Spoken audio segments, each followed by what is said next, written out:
Air marshal हमारे साथ श्रीवास्तव साहब भी जुड़े हुए हैं।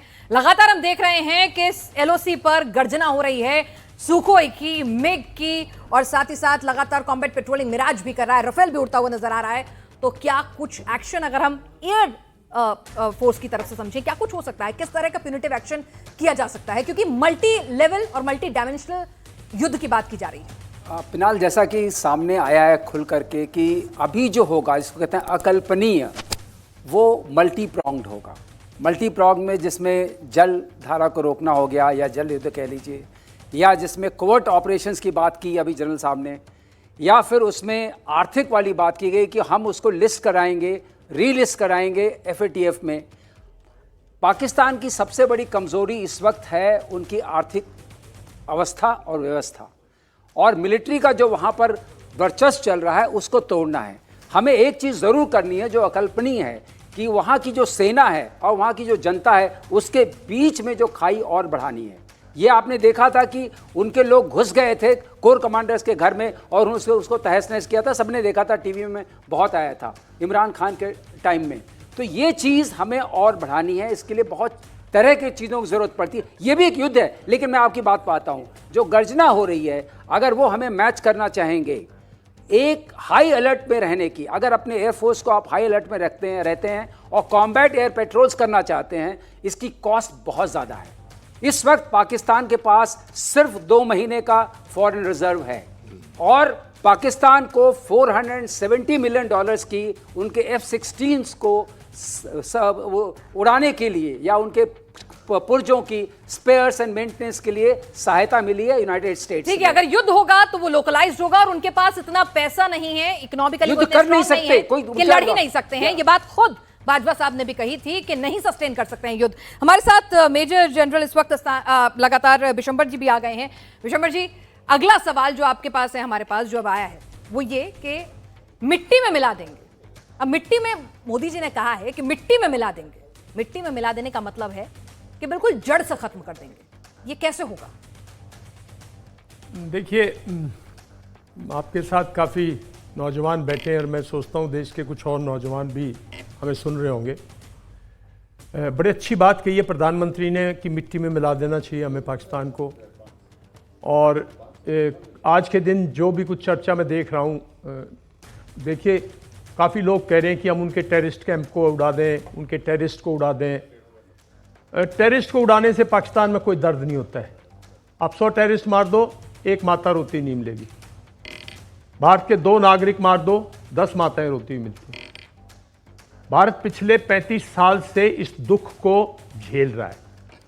आप वहाँ 10 आतंकवादी मार दो, वहाँ आतंक नहीं फैलता। हमारे यहाँ 10 आदमियों को श्रीनगर में मार दो, आतंक फैलता है। 26 को मारा है तो पूरे भारत में आतंक की आवाज़ गई है। निशाने पे जम्मू एंड कश्मीर नहीं है। जम्मू एंड कश्मीर तो एक बहाना है, निशाने पे एक्चुअली भारत है। पाकिस्तान का इरादा यह नहीं था कि 26 आदमियों को मारो। पाकिस्तान का इरादा था कि भारत में दहशत फैला दो, जम्मू एंड कश्मीर की सरकार को मार्जिनाइज कर दो, भारत के अंदर फूट डाल दो, और भारत को जो है दुनिया के अंदर दिखाओ कि वो जबरदस्ती जम्मू एंड कश्मीर को पकड़े हुए। जब दुश्मन का यह इरादा है, और आज से नहीं 70 साल से इरादा है, 3 पीढ़ियां झेल चुकी हैं, तो प्रधानमंत्री ने ठीक कहा है कि उसे हमें मिट्टी में मिलाना पड़ेगा। मिट्टी में मिलाने के लिए कोई इस दुनिया में चारा नहीं है। लाल आंखों से मिट्टी में नहीं मिलाया जा सकता। लाल बंदूक से जब गोली बरसती है तो सब मिट्टी हो जाती है। जब आर्टिलरी से गोले बरसते हैं तो सब मिट्टी हो जाती है। भारत के पास सैन्य शक्ति है। भारत के पास सैन्य शक्ति है। भारत मजबूत देश है। भारत के पास सैन्य शक्ति है और सहन शक्ति है, और झेल सकते हैं। और हम अगली पीढ़ी को क्यों दर्द दें? तो मैं बिल्कुल प्रधानमंत्री के साथ हूं, और मैं कह रहा हूं कि मिटाओ उसको। वक्त आ गया, मिटाओ। मिटाने के लिए लड़ाई लड़नी पड़ेगी। लड़ाई लड़के उसकी सेना को बर्बाद करना पड़ेगा। 1965 में जब हमने उसकी सेना को बर्बाद किया था, तो पाकिस्तान के लोगों ने जो उनका मिलिट्री डिक्टेटर था याह्या खां, उसको भगा दिया था। जब 1971 में लड़ाई हुई थी और हमने पाकिस्तान को परास्त किया था, तो जो उसका डिक्टेटर था अपना या या तो उसको भगा दिया था, तो मिलिट्री डिक्टेटर था।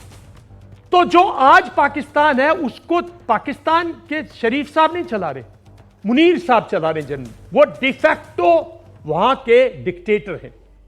उसको भगाना है तो पाकिस्तान की सेना को लड़ाई के अंदर ड्रॉ करना पड़ेगा, उसको डिस्ट्रॉय करना पड़ेगा, इतनी भारी घात देनी पड़ेगी कि उसे मजबूर होकर, पाकिस्तानी आर्मी को मजबूर होकर अपने देश को बोले कि आप अब कोई संधि करवा दो।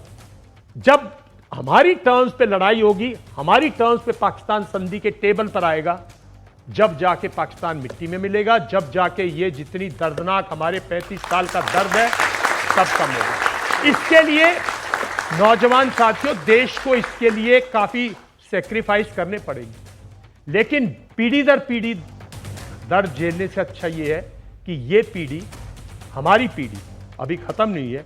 ये पीढ़ी, हम तो प्राइम मिनिस्टर से भी यंग हैं सब, तो प्राइम मिनिस्टर की पीढ़ी जो है इस दर्द को खत्म करे। और मैं ये नहीं कह रहा आज आप अटैक कर दो, कल कर दो, परसों कर दो, लेकिन इतना भी टाइम मत दो कि वो उठ जाए। एक साधारण सा एग्जांपल देता हूं। जब कोई चोर होता है ना, उसको अगर पुलिस वाला बुलाता है, वो मानता है मैंने चोरी की है? नहीं मानता ना। तो पाकिस्तान को जब तक आप बुरी तरह से परास्त नहीं करोगे, वो कभी नहीं मानेगा कि वो क्या कर रहा था। जब आप उसकी सेना को तोड़ दोगे, उसकी सेना को बुरी तरह से हरा दोगे, तब वो मानेगा कि उसने ये सब किया था और वो आगे नहीं करेगा। तो अगर हमें एक परमानेंट इलाज करना है तो देश में कोई चारा नहीं है, लड़ाई के अलावा कोई हमारे पास विकल्प नहीं है। जब हमने उसके ऊपर सर्जिकल स्ट्राइक की थी, पाकिस्तान ने कोई हमसे संधि की बात नहीं की, कोई नेगोशिएशन, हमने स्ट्राइक कर दी, हम वापस आ गए। उसने तो नहीं कहा मैं आपसे बातचीत करना चाहता हूं, उसे नेगोशिएटिंग टेबल पर लाकर, उससे अपनी शर्तें मनवाकर, और फिर जो है शांति बहाल हो सकती है। तो जम्मू कश्मीर भी आबाद होगा, भारत भी आबाद होगा, क्योंकि दुनिया को भारत आज के दिन, जो दुनिया को पता था 1960-70 से लोगों को पता था कि यहां जो अनपढ़ मुल्क था, जहां 28-20% लिटरेसी थी सन 47 में, कैसे एजुकेशन फैली, कैसे हेल्थ केयर फैली, कैसे एंटरप्रेन्योरशिप फैला, कैसे दुनिया में भारतीय फैल गया। तो इसे रोकने के लिए सारी ताकतें, चाइना हो, कोई भी हो, सब कोशिश करते हैं। मौका है सबको एक सबक सिखा दिया जाए।